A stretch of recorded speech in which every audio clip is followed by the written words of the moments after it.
this computer. There we go. All right. Hello, everybody, and welcome to the ultimate, final, and comprehensive workshop on the science, nay, the art of 3DS hacking. This is a rehash, a novel iteration on a workshop that I did on 3DS hacking about a year ago. Now I realize that the Nintendo 3DS has been end of life for a while now. You're thinking, Aaron, when is the workshop on the Nintendo Switch? Here's the thing though. We're going to be examining this topic through the lens of wanting to learn something about security architecture. So for that purpose, the history of the 3DS is convenient. It's entirely in the past, so we can examine it thoroughly at every stage of its hacking, as well as glean more insight with information that is only readily available because the device has been so thoroughly analyzed at this point. We are in the midst of the Nintendo Switch hacking era, which is precisely why we can wait to see how that plays out before we do a postmortem. I'm going to go ahead and talk about the 3DS today. And that's exactly why this talk is all about. It's a postmortem on a highly sophisticated union of specialty hardware and software specifically designed to prevent hacking, and then how those protections were utterly and completely defeated over the course of the years. So let's get right into it. This workshop and its contents, if you were not aware, are actually brought to your screens by ACM Cyber at UC San Diego. ACM Cyber is a special interest community of the largest technology organization at UC San Diego, the Association for Computing Machinery at UCSD. See, that's not a mouthful. With over 400 members currently registered, we are one of the fastest growing organizations on campus. I'll go ahead and toot our horn a little more here.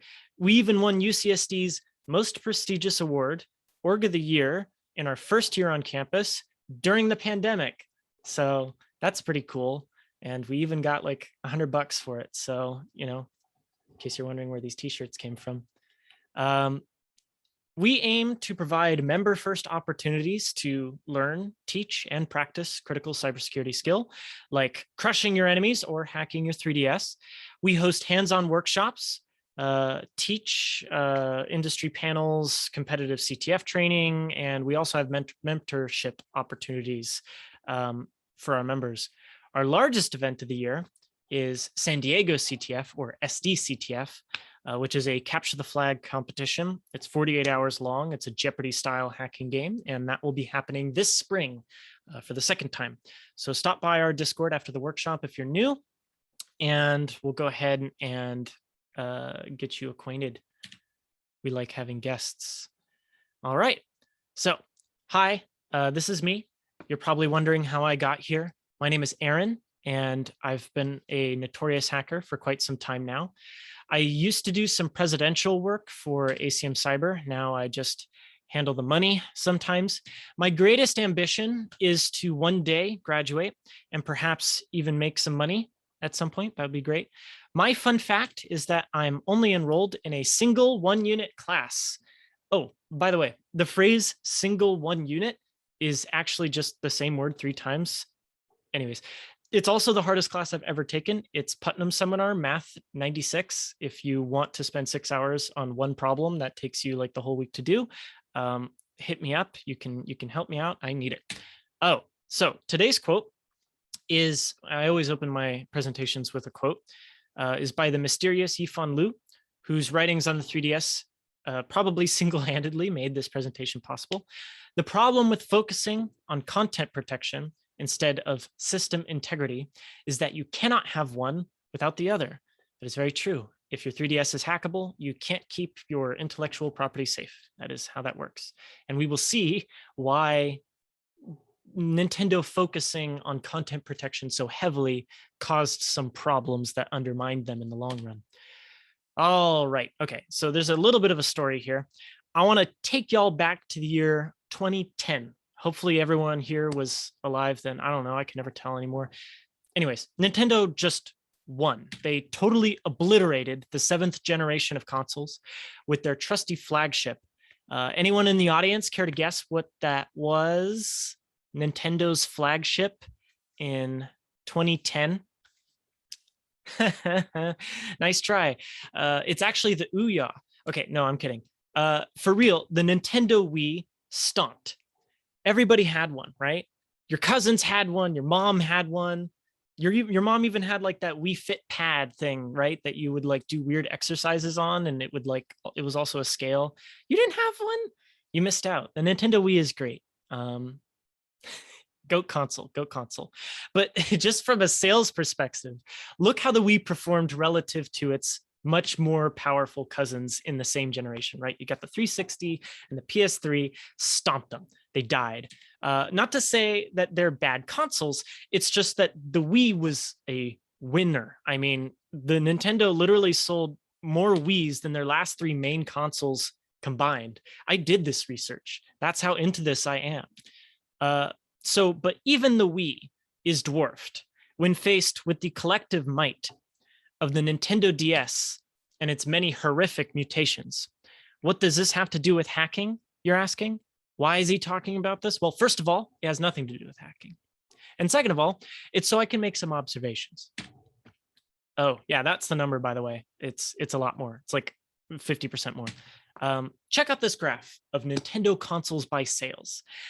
I think it's interesting that if you draw a line like this and call it Nintendo's, sorry, look at this graph, Nintendo's sales goal for that console, whenever Nintendo doesn't meet this goal, the bars I've highlighted in red, that is, Nintendo rebrands for the next iteration. But on the other hand, when Nintendo does meet this goal, the bars in blue, they generally keep the same style or branding for their next console. That Wii U drop off though is insane.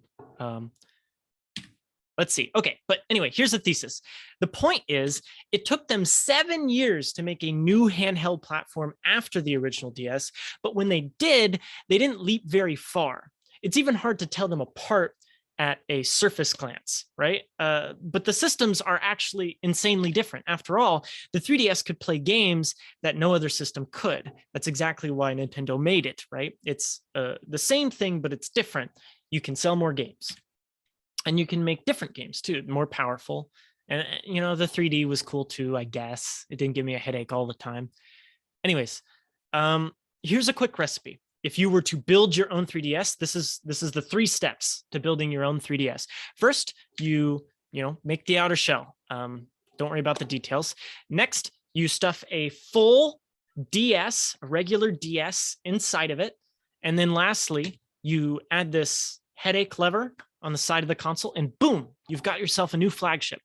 The thing is, architecturally, there basically is the circuitry of a full DS inside of your 3DS.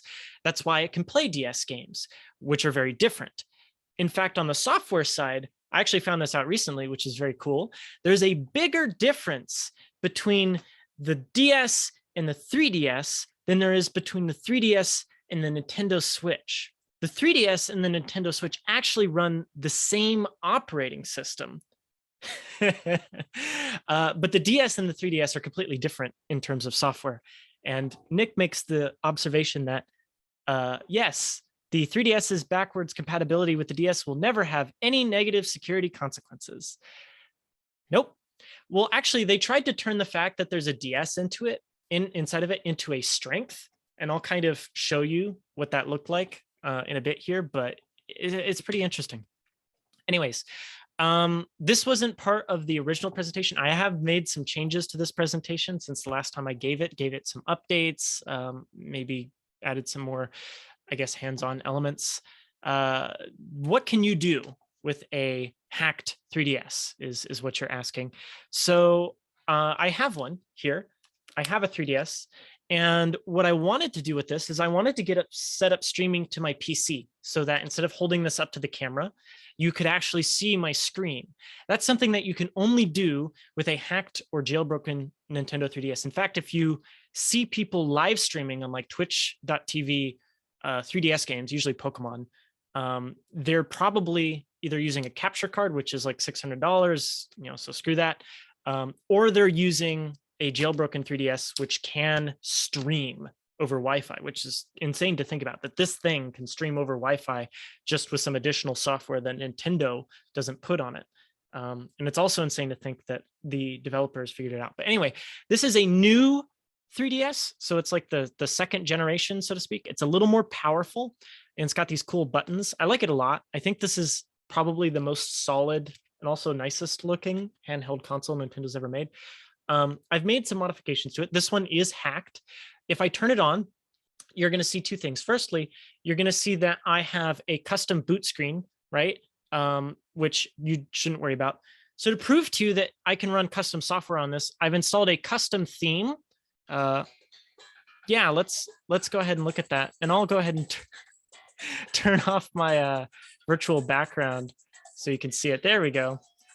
Yeah, check out that custom theme. Isn't that awesome? Yeah, this isn't from Nintendo, so I'm gonna go ahead and turn that off now. You can do almost anything with it. Let me see if there's anything else that I can show. So there's technically this is running custom firmware. So if I press certain buttons, I can actually open this menu down here.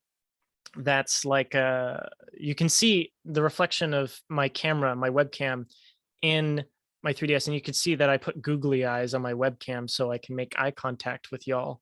But if you ignore that, you can kind of see like this menu, and I can like tab through it, and I can actually like do things like screenshots. I can list processes running on the 3DS and like inspect them and close them and all that kind of stuff. Anyways, I'm gonna go ahead and put that away. There's not a lot to show you since I just have to like hold the thing up to the screen. So I'm going to go ahead and keep going. Although I think I'll change it up. Instead of using the cyber background, I'll use blur. Okay. Oops. Yep. Sorry. I skipped backwards. Let's go forwards. There we go. All right. So that was just a brief showcase of all the magical things that you can do on a hacked 3DS.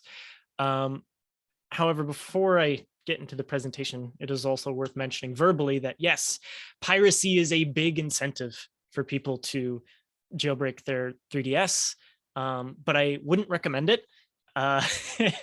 Nintendo is actually pretty okay with their internals and IP, like technological IP being published out there on the web. They're not very protective of it, although they don't publish any of it themselves. The technical information is out there and you can read it and it's very well documented. They are very protective of their software, right? Because that's where they make money. ACM does not endorse piracy, and they actually just took an 18-year-old to court from the Dominican Republic, I believe, or maybe it was Costa Rica. I don't remember. That was apparently like a 3DS piracy ringleader. His name was, if you can believe it, Gary Bowser. And Nintendo took Gary Bowser to court. And this poor kid has to defend himself because he wanted to play some games for free. Anyways. Okay, moving on. Here's our agenda. This presentation is in 3 big chunks. Essentially, we're going to discuss the internals, show an overview of how the techniques progressed over time, and then finally take a deep dive into 1 or 2 techniques to learn about how they work. That's about it. That's all we have time for. I could literally talk for hours about this. Well, I am about to, but anyways. So let's start with the teardown. How do you build a computer? This is actually a question for y'all. I don't know. I built this computer actually when I was in middle school. I don't remember how it's built. I've just swapped out the parts over time. So what parts do you need? What parts, like when you're going to go build a PC, those of you that have built your own PC, what do you need to buy?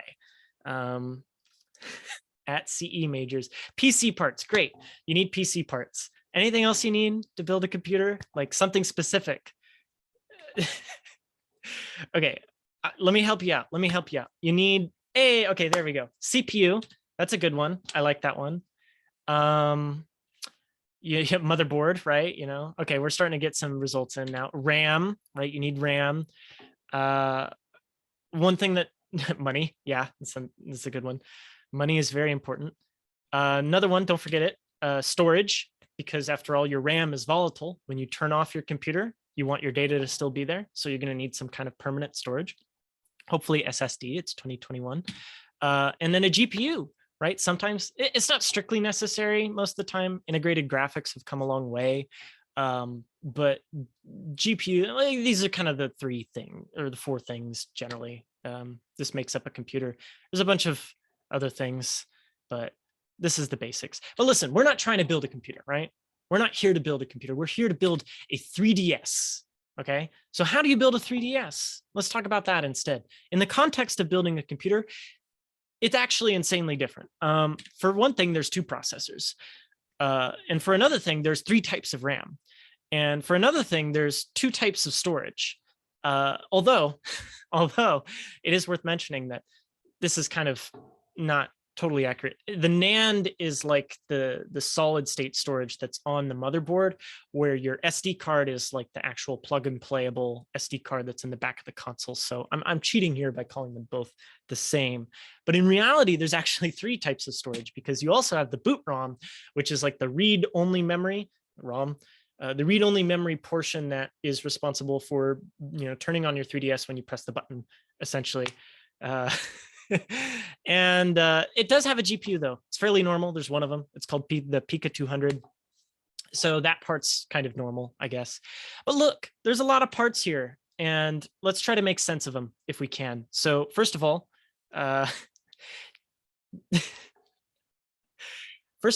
let's talk about our RAM. The main RAM that I understand it is by the way, I don't remember what any of these acronyms stand for, so don't even ask me. I don't remember. I think VRAM stands for volatile. It's normal volatile, so it's just their normal RAM. The WRAM is kind of like shared memory. It's used to basically share data between the processors, of which there are 2 or 3 if you include the Pica 200. And finally, there is the FCRAM, which is specifically just for the GPU. It's video RAM. You've also got your DS processor, the ARM9, right? I said that there were 2 DSs in this thing, and I was not kidding. There's the DS processor, which is smaller, and there's the 3DS processor, which is bigger and more powerful, about 4 times the clock rate, actually. So it's a much more powerful processor. You also have a boot ROM, as I mentioned, which is just responsible for the bootloader. It stores the bootloader. NAND, which stores your operating system and the data for that operating system. The SD card, which is not used for anything other than game data, right? You can't like boot things off of the SD card, because that would be a huge vulnerability. And then finally, the Pica 200 is the GPU. You get the idea. Great. So let's talk about how these different components talk to each other. So as it turns out, the ARM9 can talk to everything. It can communicate very easily with all 3 types of RAM, at the very least, in some aspects. I think there's like windows. So like ARM9 can only see certain parts of the shared memory, and it can't see all of the regular memory. I don't remember all the details, but technically, both of these processors are connected to all 3 kinds of RAM, so they can all talk to it. The ARM9 specifically can access the NAND storage as well as the SD card, and is the only thing that can. The ARM11 cannot access any storage at all. It is not capable of doing so. When the ARM11 wants to access that storage, it has to ask the ARM9 for permission by using this interprocess communication channel. There's literally like a pixie line between the 2 processors by which they share certain information between their registers. They also use the shared memory, the WRAM, for it as well. So, and then finally, the Pica is not capable of using the WRAM, the shared memory, but it is capable of seeing and interacting with the graphics RAM, the FCRAM, and the VRAM. Although I don't remember why it can access the VRAM. But as it turns out, this innocuous design decision does have implications later down the road. We'll get into that. So anyways, 2 processors, right? So let's say you're playing a DS game, right? So your ARM11 is sitting here and being like, I'm a 3DS, right? And you might be asking, what does the ARM9 do if it's just a DS compatibility processor? What is it sitting there and doing? Nintendo made the genius plan of turning the ARM9, which is not used during the regular execution of 3DS games, to become a security processor. So it is specifically, thank you, by the way, Ishan, for taking care of that. It is specifically there to govern the physical resources of the machine, and only give the ARM11 permission to do what it should be. So the reason why there's this really nice separation, and the reason why this is a benefit, is that if we are somehow able to take over the ARM11 processor, we can run our code on it, right? We've only taken over half of the 3DS, because at the end of the day, the ARM11 is going to ask ARM9, can I access these hardware resources and do anything I want? And the ARM9 is just going to be like, no, you can't do that. You don't have permission to, et cetera, et cetera. You can only do these things. So we don't have unfettered access to the hardware, even if we take control of the ARM11. So that's why there's that split architecture. It's an interesting way of repurposing the processor. So by the way, just for like fun facts, when you play a DS game, it does turn off the ARM11 processor and it just runs the DS game directly on the ARM9. And that's the only thing running. So when you go from 3DS mode to DS mode, there's actually like a full reboot, like the console fully turns off and reboots into DS mode. And it, like when you go from DS mode back into 3DS mode, you basically have to do the same thing. So again, when you press the power button, what happens? It's important to understand the boot process, because we're going to hack it to hell. The boot ROM is where the code that boots the system is stored. And because the 3DS community is geniuses at naming, they've decided to call the software that boots the ARM9 the boot 9, and the software that boots the ARM11 the boot 11. And those are responsible for setting up the registers and all the other things that need to be done before the operating systems can be launched. The boot 9 and the boot 11 do not change, and you cannot change them. Nintendo cannot change them. They're baked onto the motherboard read-only. The ARM9 runs, the first thing that runs in the system when you boot it up is the ARM9 runs kernel 9, which is basically the operating system that runs on the ARM9. And then the kernel 9 runs exactly one process, and only one process will ever run on the ARM9 in its entire lifetime. And so it's just called process 9. It is the only thing that runs on it. The ARM11 is in charge of everything else, right? So it runs its own version of the kernel called kernel 11, and then it runs other things on top of it. So basically all of the software that isn't kernel 11 is divided into two categories. There's system modules, and then your apps and games. Essentially, all software is run as apps and games. The only difference is that some software have additional permissions baked in by the kernel 11, that those system modules can request privileges that they wouldn't normally have from the kernel 11, and the kernel 11 will grant it.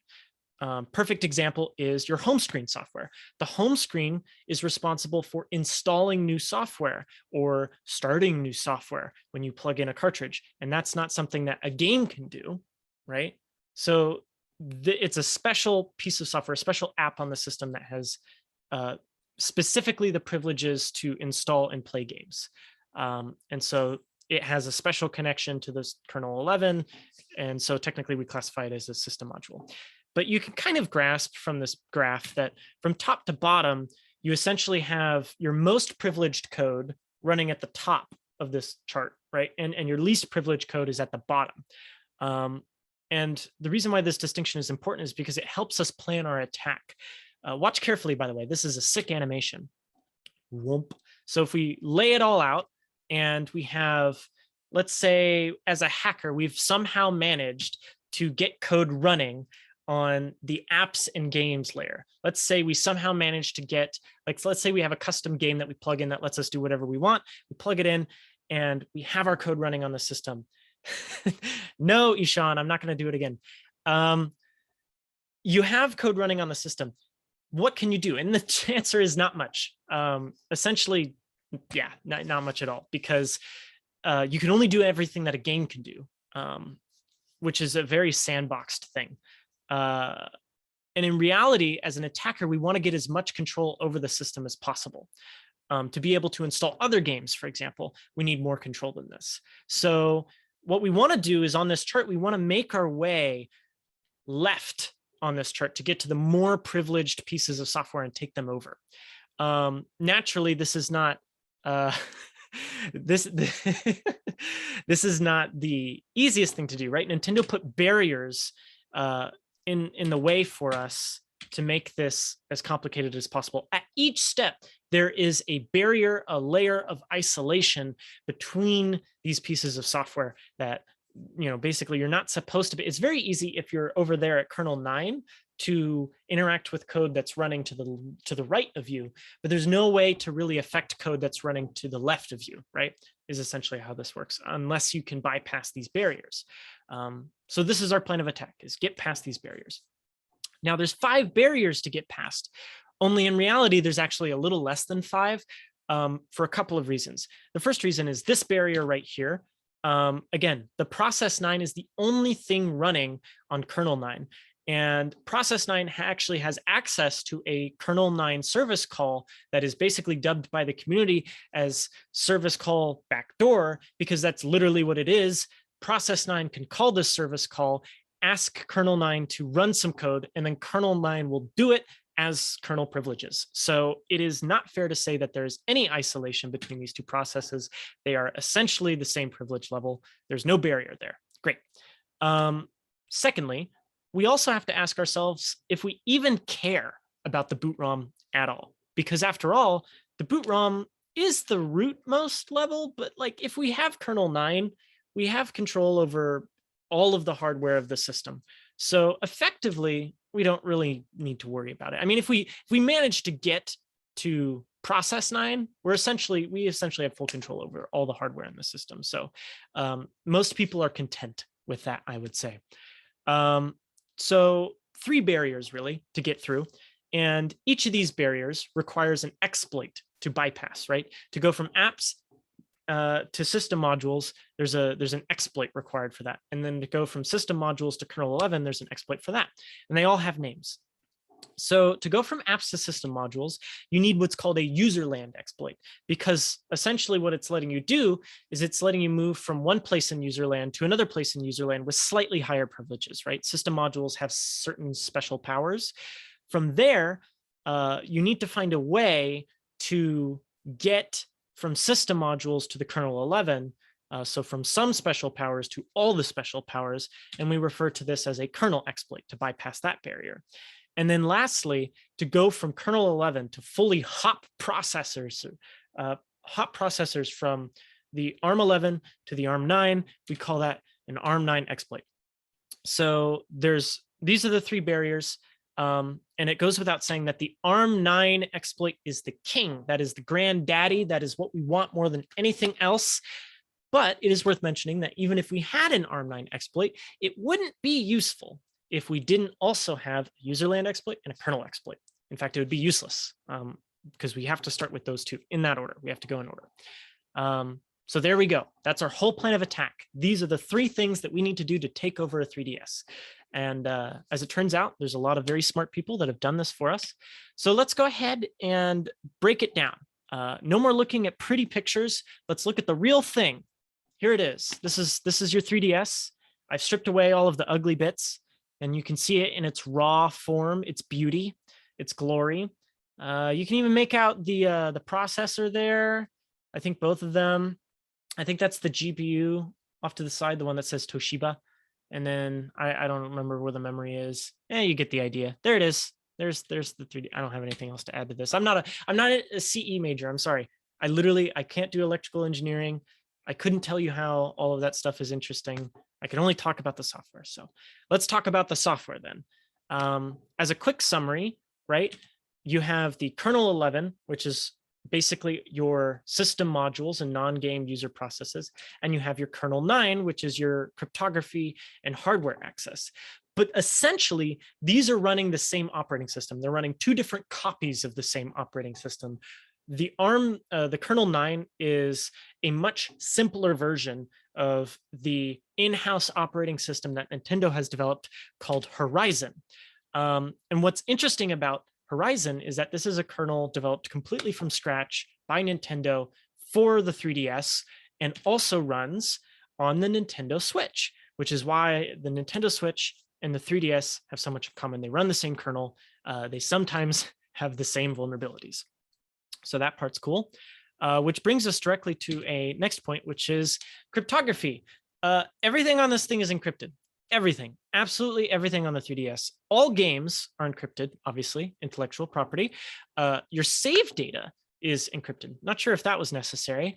The operating system itself, the firmware, even though there's no way to read that, if you were able to read that, it would be encrypted. In fact, all executable code on the system is cryptographically signed. And because of this, there's no way to create our own cartridges, right, and have them play. The software on those cartridges needs to be cryptographically signed by Nintendo, right? They have the keys. In order to run our own code on this thing, we need is a userland exploit, right? That is to say, a vulnerability in a piece of code that Nintendo has signed, whether that's some other game or a part of the operating system itself. But even if we, yes, it was a bomb game. I'm going to get to that, Nick. There's actually a lot. There's tons of userland exploits. But here's the thing. Even if we had a userland exploit, it wouldn't matter. Why? Because of this thing called data execution prevention, which is a feature in all modern processors and operating systems that protects against things that you would learn in PicoCTF about how to like use buffer overflows to take over your system. DEP is supposed to prevent that. Can't do it, right? It prevents those attacks, and here's how it does it. Yeah, the NX bit, basically. So imagine this is the memory. And when I say memory, I mean the RAM, right? So this is like the VRAM or the WRAM or something inside the 3DS. And let's say your program takes up this space, right? Now, programs are broken up into sections. They're just a binary blob, so they're a bunch of ones and zeros, but they're well portioned. So you've got your header, which tells you where everything in the program is, followed by usually the program instructions itself. So that part's executable. And then the data of that program, which is everything that isn't executable. So you have constants, strings, integers, images, anything that isn't going to be executed, but is a value used in the program at some point. And everything else here is usable memory, right? So every region, when you have a processor that supports data execution prevention, every region of the memory is marked either read, write, or execute, or some combination, right? So the header, for example, when it's loaded by the kernel, is marked as read only. You can't write to it. You don't need to. It's not going to change while the program's running. The text section is specifically read execute only, right? So you can only execute the things in there. You can't write to it and change what's being executed. Then you have the data section of the memory, which is read only, right? This is you shouldn't be able to write to this to change the constants or execute things that are in there, because it's not, those aren't instructions, those are literal data, right? But Turing, what do they call it? Harvard architecture machines. No, I can't remember. There's like two architectures of Turing machines that are used by computers. One makes a distinction between executable and non-executable memory, and one doesn't. And basically all von Neumann, all computers are built around von Neumann architecture, which means that all memory is readable and writable and executable by default. There's no distinction between the two. Harvard architecture is where there is a distinction between the two. But anyway, because all modern processors are using von Neumann architecture, we have to create this abstraction called data execution prevention to recreate the separation between executable and writable memory, which is hilarious that we have to even do that.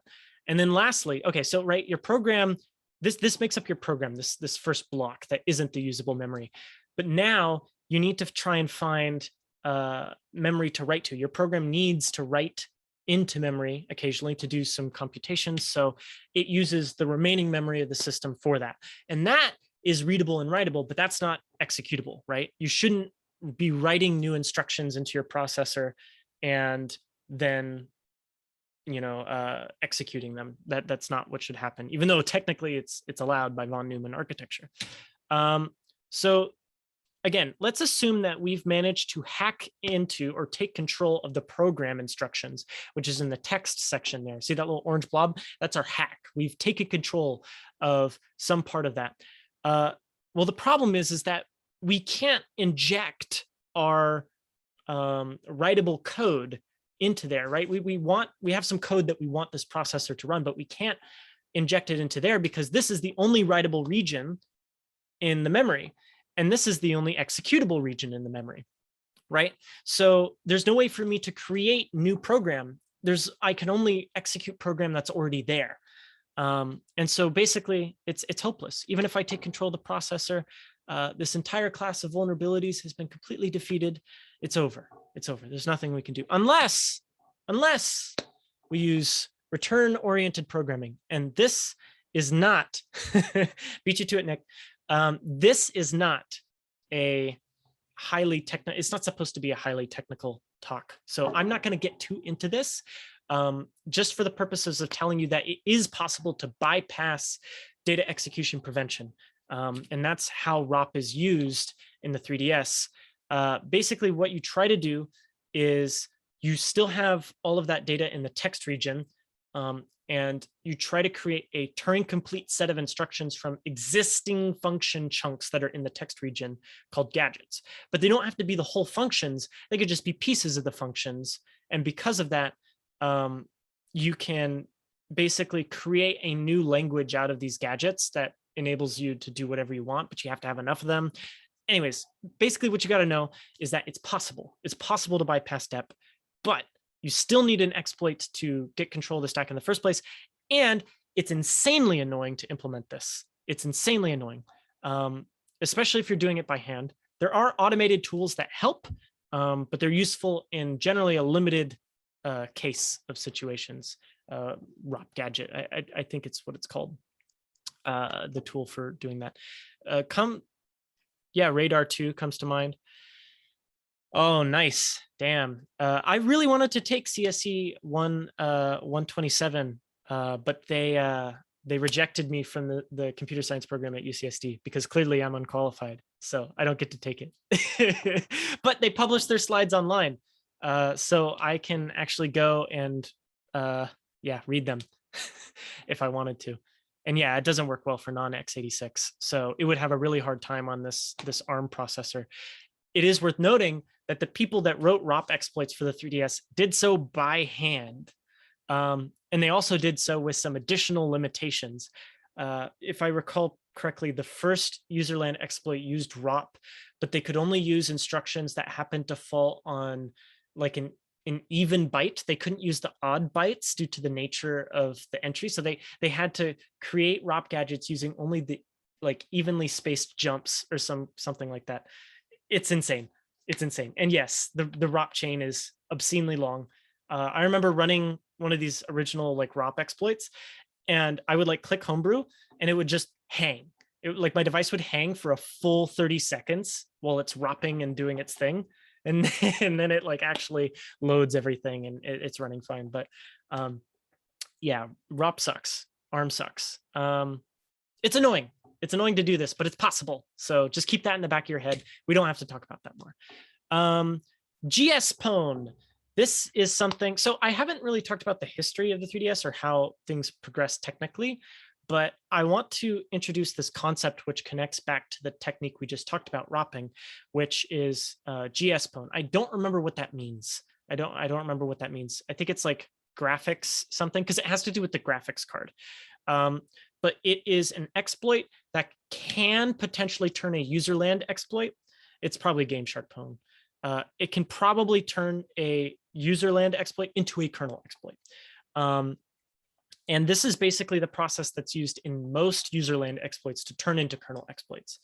And I'll become very tangible with this soon. I'll become specific and talk about specific exploits and how they work. But this is like a common theme in all of them. So I'm kind of going over this first.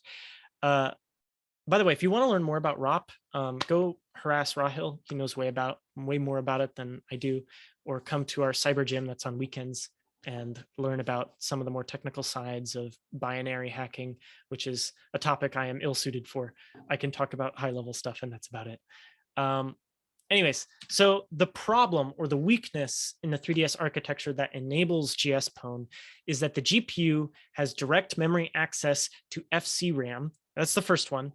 And secondly, it's able to access FCRAM and doesn't have to obey DEP. So this protection that makes it so hackers have to use ROP can be bypassed if you can take control of the GPU. So essentially what the idea is now is you just, user space can use ROP and then use ROP to tell the GPU to set regions of memory that are executable. And then because the GPU doesn't care about DEP restrictions, you can now go crazy. You can execute whatever you want without ROP, which is a lot better. But every userland exploit starts with ROP and then gets out of ROP by writing directly to memory with the GPU. But this isn't a zero-day attack for iOS stuff. It probably is. I haven't read up on that, Marcelo. But this is not an uncommon technique, I would say. Anyways, unfortunately, system processes aren't stored in the section of FCRAM that we have access to. So we can inject into another userland process, but we can't inject into a system process, which is what we really want, right? That's what we really care about, is getting access to these special processes that has special privileges. And Marcelo, yes, you have a good point. It uses the GPU to exploit. There's actually an insane number of exploits built using the GPU, because when you think about it, it's an independent processor that might operate by different rules. Just go ahead and Google like WebKit exploit GPU and then like get buried. There are so many like WebKit and Chromium exploits that use the GPU, and they're all effectively 0 days, and those would affect iOS, I would assume, because iOS uses WebKit. Anyways, NS hacks, or wait, no, SNS hacks. So I actually do remember what this stands for. Okay, so this stands for safe, oh crap, do I remember? Safe namespace hacks, I think is what it is. Okay, but you'll understand what that means in just a second. So this is the first and only real kernel exploit. This is how every user process escalates to kernel for the most part, up to a certain version. Basically what it does is it forces the system processes, specifically NS, which is that home screen. That's that home screen that I was talking about. Actually, no, it's not the home screen. It's like a process manager. It's not part of the kernel, but it manages the namespaces of the processes and then isolates them on behalf of the kernel. So this is obviously a highly privileged process that we care about getting access to. But using this exploit, we are able to push the system process NS into the region of memory that GSPwn can then edit freely, which then allows us to take over NS. Now, there's a restriction in the kernel that you normally can't launch more than one version of a process at any one time, right? So even if we have userland, we can't run,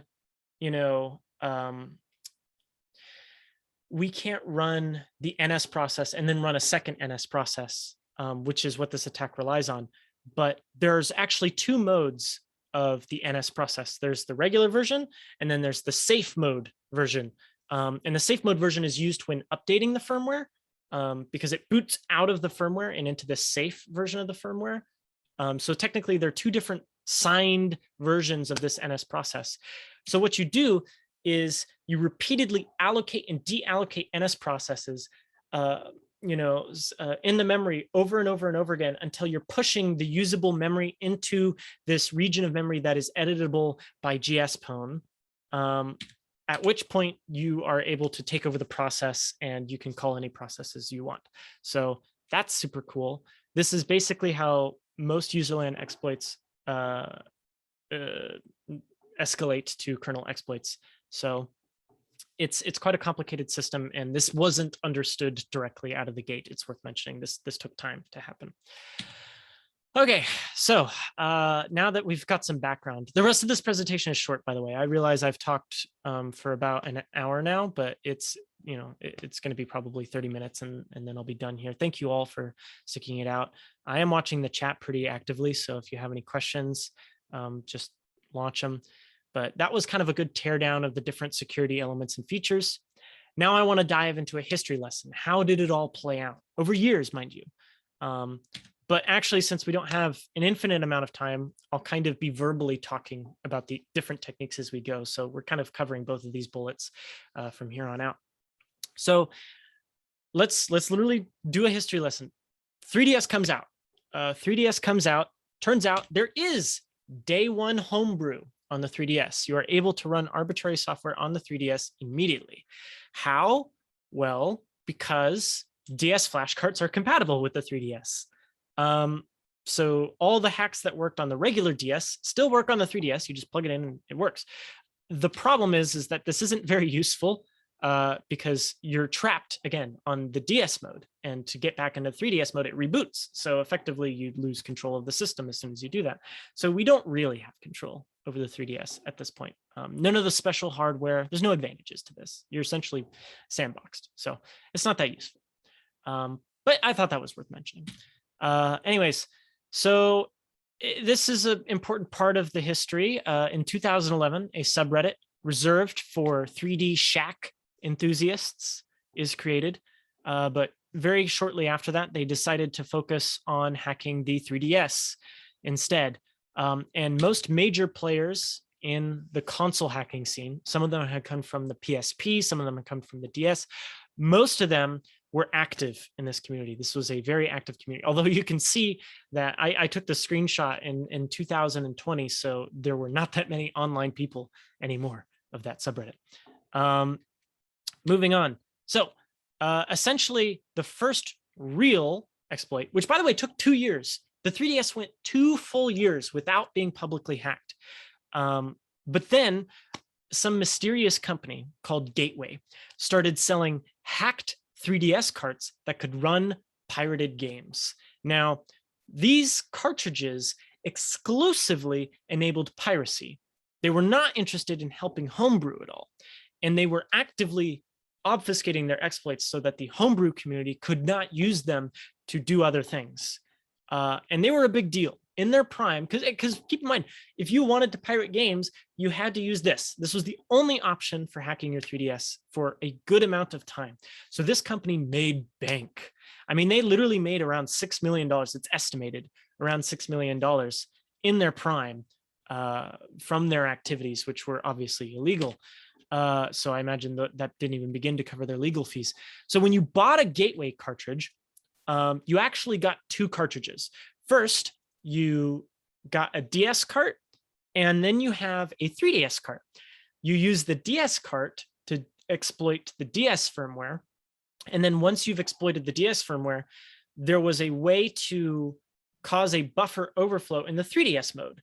And the way that you would do it is it would set the DS owner username to something super long, that when the 3DS mode tries to read that name in a certain menu, it would perform a buffer overflow. And the buffer overflow did nothing except it disabled some game signature checks. So boom, piracy. Now you can run whatever you want. It doesn't have to be signed. So good for them. And actually, so this exploit was known by and large by the hacking community. It just hadn't really been packaged because you do have to produce these cartridges to be able to do it. But this exploit is really only useful for disable code signing on games, not running arbitrary code. It doesn't really let you do anything else. So that's why it wasn't really, until someone who wanted to make a bunch of money came along and decided to monetize it. So Nintendo eventually patched out Gateway's exploit. Of course, they were probably losing a ton of money over it. They added the ability to run, when they did that, Gateway responded by adding the ability to run a different firmware off of the SD card. And the idea was that if you wanted to play pirated games, you would boot the old version of the Nintendo operating system. And if you wanted to play like online legit, you would just boot to, the other copy that's not on the SD card. And this was essentially just dual booting, right?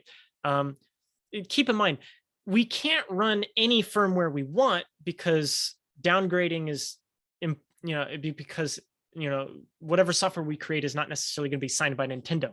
But downgrading is possible because old firmwares are signed by Nintendo, right? So this is a great example of a downgrade attack. The Switch actually has a protection against this. When you update your Switch, there are tiny physical fuses in your switch that are blown. And if it detects those switches, those fuses are blown on an older version when you're booting up, it won't boot. So this is how, and actually, this isn't specific to Nintendo. This isn't a lot of hardware to protect against downgrade attacks specifically. But anyways, if we wanted to boot our own firmware on this, it would fail. So they let you boot to either old or new. Old was exploitable. That's it. And then obviously, you know, this is kind of a scummy industry because this is just enabling piracy and that's all it does. You cannot replace the fuse because all the fuses are literally sealed under a single die. So, and that die is baked onto the motherboard. So there's no way, like these fuses are literally microscopic. They are literally microscopic fuses. If you factory reset your switch, it will not reset it to the older firmware version. It will set it to the same firmware version, but with your data wiped. So no, you cannot downgrade your switch. There's no way to do it, as far as I understand. Again, this is about the 3DS.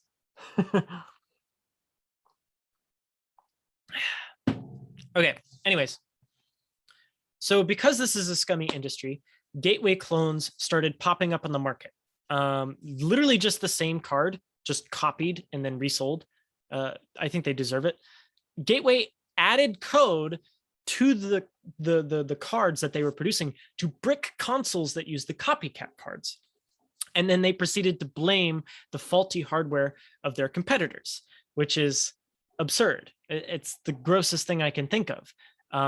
It'd be like if a seatbelt manufacturer didn't want a certain car company using them, so they made it so if you installed those seatbelts into that car, they wouldn't work. It's just gross. And actually, it blew in Gateway's face really badly because they bricked a huge number of legitimate Gateway users. I call them legitimate; they're just pirates.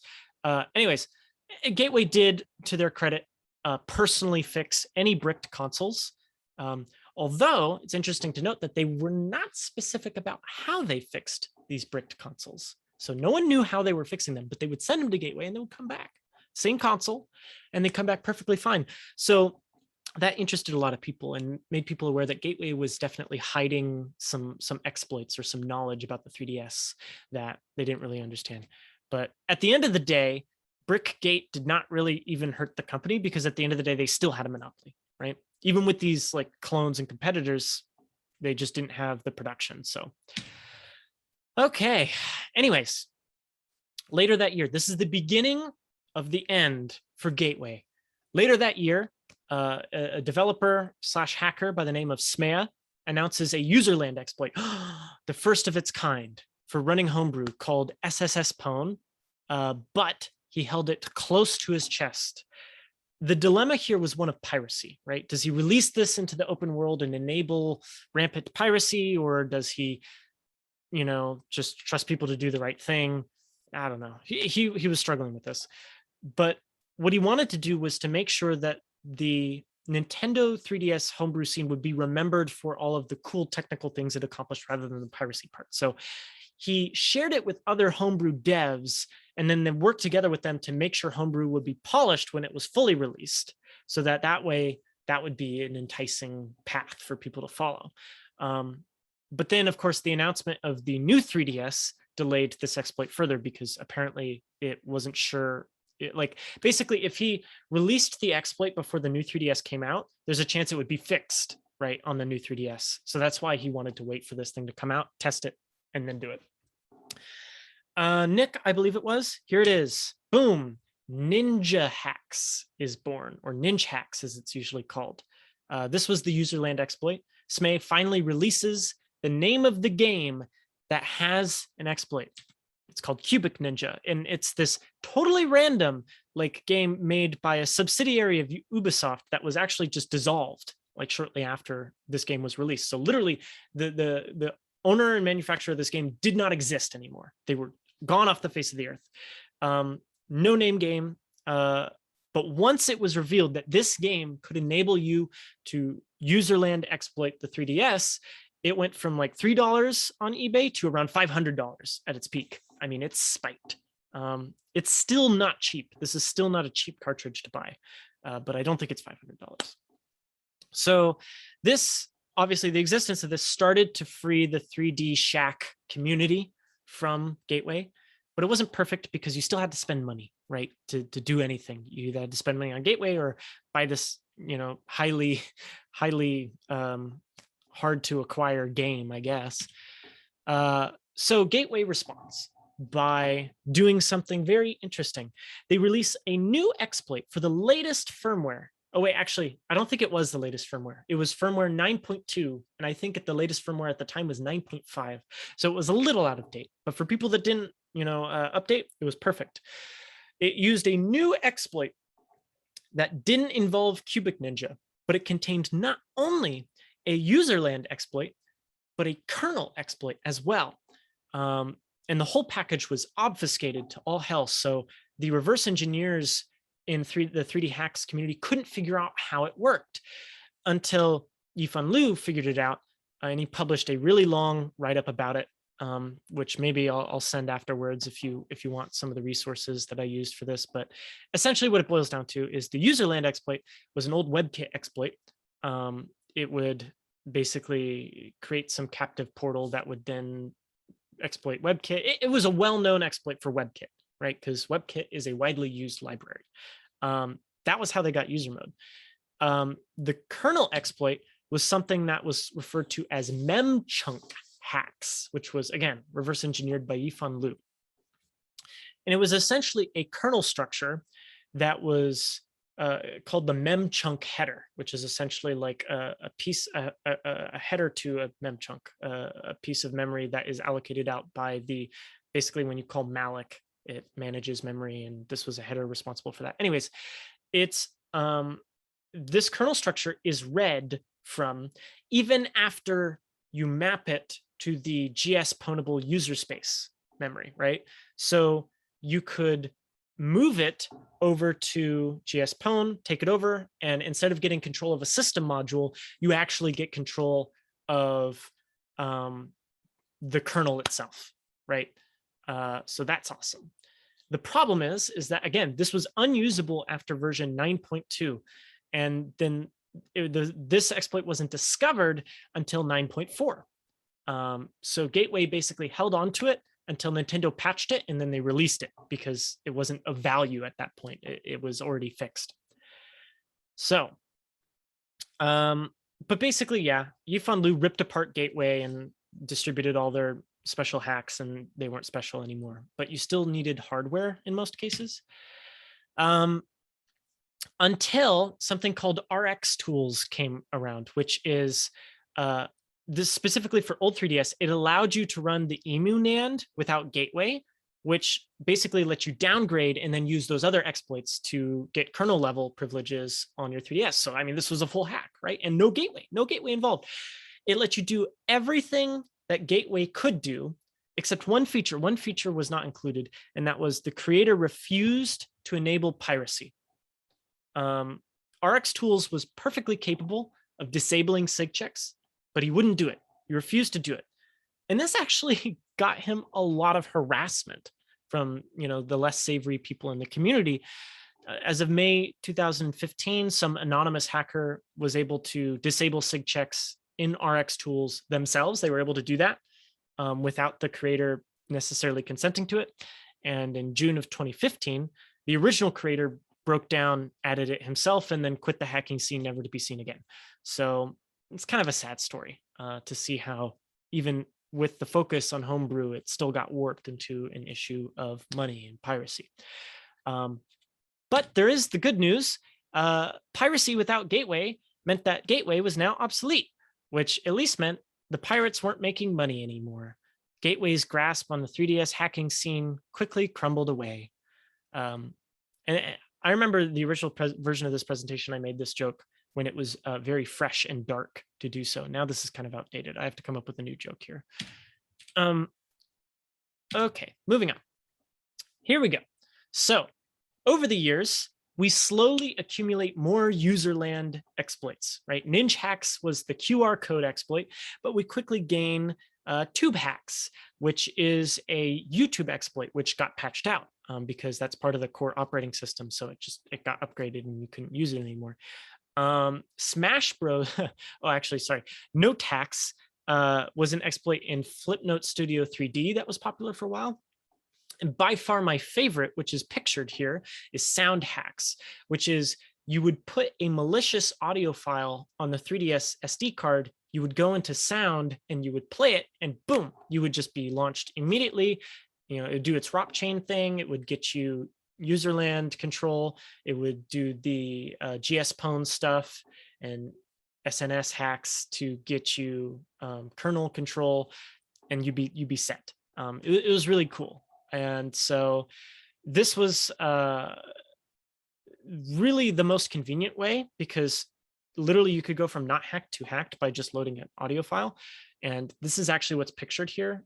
So you can see Hart Nedwill 2016. I think Nedwill was the author of the exploit. But of course, this was eventually patched as well. This was the technique by which I originally hacked this 3DS. This was my way into this. But what is interesting to note about all these different techniques is that to this day, NinjaHacks still works. This original way of hacking the 3DS still works on the latest firmware. So it's still a valuable cartridge. And there's one other one that I want to talk about, which is hilarious because of how impractical it is. Smash Bros. Hacks.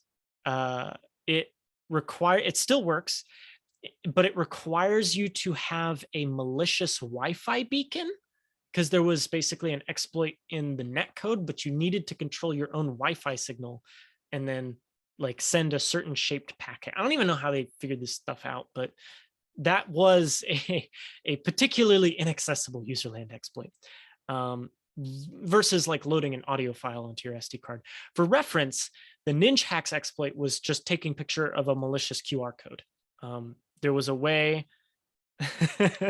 yeah, there was a way to store levels in that game as QR codes, and you could create a malicious QR code that would just overflow some buffer, do some ROP stuff, and boom, userland exploit. So yeah, those are all the different userland exploits. They're fun. There's not that many left other than NinjaHacks. But that's because the company that made the game doesn't exist anymore, so there's no way to push updates to it, which is hilarious. Okay, menu hacks. Here we go. So this was late game. This was September of 2015. This was after most of the exploits have been found. Before, basically, every time you booted up your 3DS, you would have to run this exploit, this userland exploit, every time you reboot, right? Because when you turn off, you don't have control of the system anymore. It goes back into the system control, and then you reboot. But this was a method by which, it wasn't necessarily an exploit, but you could exploit once, you could install menu hacks, which was a malicious theme file for your main menu that would perform a userland exploit as soon as the device loads the home screen, which would take you from what is referred to as a tethered jailbreak to an untethered one, right? You jailbreak it once, and then when you reboot, you don't have to worry about it anymore. But it's still only exploitable on the last exploitable firmware, which is 9.2. And it still required an existing userland and kernel exploit. Okay. Then, oh boy, this one's big. ARM9 loader hacks completely changed everything. This is the first time that an ARM9 exploit, and you know, when I was talking earlier about the big daddy of exploits, this is the first big daddy of exploits that hit the scene. This lets you gain access over the ARM9 processor, which meant that you could circumvent all security measures with little to no effort. No need to sidestep them. You could just rewrite them. It was easy. You could even load your own firmware that would do certain stuff. So anyways, you could even boot Linux for a hot minute. You could boot Linux on this thing. Oh, it's still the Seinfeld theme. Let me put that away. And there's some really funny videos of people running Linux on their 3DSs. You can do it. It's easy. So this new ARM9 exploit, let me actually talk about it, is it exploits early in the kernel 9 boot process, right? That process that runs on the ARM9. It persists over cold boots. You can update your firmware And it doesn't matter. This exploit will still exist because it takes control of the system before it even loads the firmware. And it works on every firmware version. However, you still need to jailbreak it initially. Once it's installed, it's on your system forever and you never have to jailbreak again. It happens before everything else. But you still need to exploit initially. So it removed the need to stay on the version 9.2 to run Homebrew, right? You could be on a later version. It didn't really matter anymore, but you still needed to be on 9.2 initially to install it. Also, there was a few downsides to this ARM9 exploit. It was a bitch to install. It was dangerous, like literally dangerous. You needed an existing kernel exploit to install it.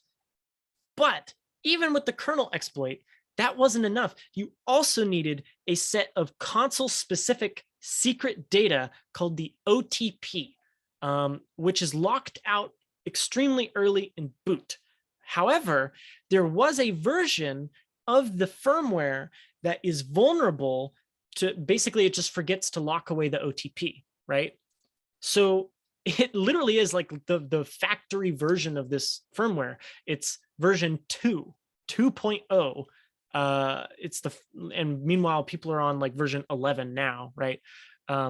Yes, it is a one-time pad. I forgot to say it was a one-time pad, but if you wanted to get this one-time pad, which is console specific, every console has a different piece of secret data.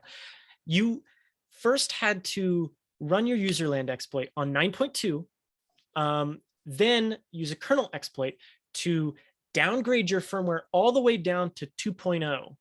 Then you boot into 2.0 and run a different exploit to regain userland control there. And then you grab the OTP, save it to the SD card, you upgrade back up to version 9.2 or whatever. I think it's specifically 9.2. You upgrade back up to 9.2. Then you can install ARM9 by using the kernel exploit combined with the OTP to do some magic stuff that overrides extremely early in boot, and then you can upgrade to whatever version you want. But what was hilarious about downgrading all the way down to version 2 is this version literally predates the new 3DS, this console right here. So you had to load a version of the firmware that wasn't even intended to run on this thing. And there was a known problem where if you downgraded down to firmware 2.0 and then closed the lid of your 3DS at any point while it was on 2.0, it would brick. It would like literally destroy your console. Your console would not be usable anymore. So you had to be very careful to not close the lid of your console while you're on version 2.0. You get to version 2.0, you do your thing, you do not touch the lid, you go back up to the version you need to be, and then you can close it. So there was just this ridiculous process. You had to jump through so many hoops. There's literally a website that does nothing but walk you through all the steps and all the permutations of different options to get this running. Like I said, this was annoying. But at the end of the day, this was the end game, right? This was the ARM9 exploit everyone had waited for. I ran this for a while. I ran ARM9 loader hacks for a while. I don't currently run it anymore. Instead, I run something called boot9strap, which is a similar exploit that is much easier to install that came out later. But after this came out, everything else was just kind of an optimization on top of that that made it easier and more convenient to jailbreak. I won't go into detail on those because this is kind of like the X marks the spot, but I will briefly mention them. So here are some other topics if you want to learn more about how these hacks progressed over time. Eventually, a kernel exploit that did not require 9.2 came out called safe hacks. So you could be all the way on version 11.2 and you could use this. There actually was another kernel exploit that came out on this version that was called udsploit. And these two would work together to do kind of this ARM9 loader hack stuff without needing to be on version 9.2. Eventually, someone figured out how to do ARM9 loader hacks, but without the OTP. So it didn't require the downgrade, but it didn't have a perfect success rate because again, this information is required and it's technically console specific. And the way this would work is it would try to brute force it, and it would generally get it. But if it got a false positive, it could brick your console. It was very rare. It only happened to a few people. But if downgrading totally wasn't an option, you could do this. But then some crazy stuff happened. So after this, the successor to ARM9 loader hacks finally exists. It's called SIG hacks. And essentially, it allows you to fake sign any firmware images you want. Essentially, what they did is a bunch of hackers for the 3DS community pooled money together and bought this really big GPU cluster and then brute forced a particular signature that had the effect of being correctly signed, but would then jump to a place of memory that could be controlled. So it allowed you to basically create a fake, basically you could launch any kind of firmware. You just have to put your payload where that thing is going to jump to. And this signature would work on all 3DSs. They were able to figure this out by literally like opening up a 3DS and like desoldering the boot ROM chip and like reading the boot ROM off of it and reverse engineering it to figure out how the signature verification algorithm works. And with that, they were able to create a, you know, by spending $1,000 over the course of like a couple hours brute forcing this thing, a fake signature that would allow them to sign any kind of firmware that they wanted. But again, this was actually like a theoretical paper. Boot 9 Strap is the piece of software that actually implements it. And with this, because it happens even earlier in the boot process than ARM9 loader hacks, you can actually dump the boot ROM directly from software without having to like desolder the chip. Essentially, it happened before the lockout of the boot ROM because we take over the boot ROM immediately. So that's very, very, very cool. And when we were able to finally exfiltrate the boot ROM, and a lot of people were able to download the boot ROM and look at it, people found out something very, very interesting, which is that they finally discovered the secret, the holy grail, the end game of 3DS hacks, NTR boot. They figured out how Nintendo has been fixing the 3DSs that are bricked. If you have a bricked 3DS, you can send it into Nintendo and they'll send it back fixed. But how do they do that? They found out by reading the boot ROM code that there is a secret magnet in the 3DS right here that's used to detect when the screen is closed. And that if you are somehow able to press a certain combination of buttons while also holding a magnet over this spot. So basically it checks to make sure you're holding a bunch of buttons and the lid is closed, but you can fake that the lid is closed with like a special magnet that you hover over it. You put the magnet on, you hold this special combination of buttons and boot it, and it will boot whatever firmware you want that's on the cartridge, anything you want. And so they just found out that this was like baked into the boot ROM, and that this whole time we never needed any of these exploits. We could have just used NTR boot if we had known how Nintendo was fixing these bricked consoles. And basically it was heavily implied, yeah, it's a built-in backdoor to all 3DSs. Even today, if you want to jailbreak your 3DS, the easiest way to do it is to buy one of the custom cartridges with the Boot 9 Strap payload on it, hold the magnet over it, hold the buttons and boot it up. Like literally, there is a speedrun.net category for 3DS jailbreaking. The world record is 26 seconds. You can jailbreak this in any 3DS in 26 seconds. Last time I went to I think a convention, I think it was Comic-Con, or maybe it was LAX, I don't remember. There was a guy in the corner. This was a while ago, so this is back when the 3DS was like a bigger thing. There was a guy in the corner that would, like, you'd give him $1 and your 3DS and he would hand it back to you and it'd be jailbroken. And that's like all he did the whole convention, is he just sat there in the corner and jailbroke 3DSs, which is hilarious. So yeah, I actually have one of these cartridges. I never purchased one, but I think someone gave it to me as a gift. I'm trying to see if I actually have it with me here. I didn't prepare it ahead of time because that would have taken foresight and planning. I don't have it with me at the moment. I don't even know what it's called, but you can buy them. They're like pretty cheap. They're like $10. You can buy them on like Amazon or a few other vendors, and you can jailbreak your 3DS really easily, or any 3DS. And I just think it's funny how long it's come. I mean, all of these exploits are still used. It's just, it doesn't matter what version you're on. There is no protecting against this. It's baked into the boot ROM. Nintendo cannot and will never fix that exploit, the magnet exploit. So yeah,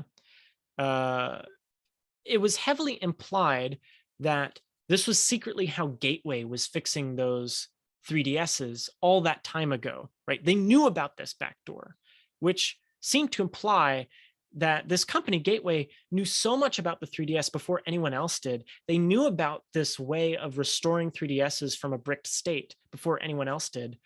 People began theorizing that one or many of the people behind Gateway were actually just people that were paid to by Nintendo to fix bricked 3DSs. Like they were part of the repair squad. They were probably from that pool of people that repaired 3DSs for Nintendo officially and defected and like started applying this while keeping, their most valuable secrets close to their chest for the purposes of making money.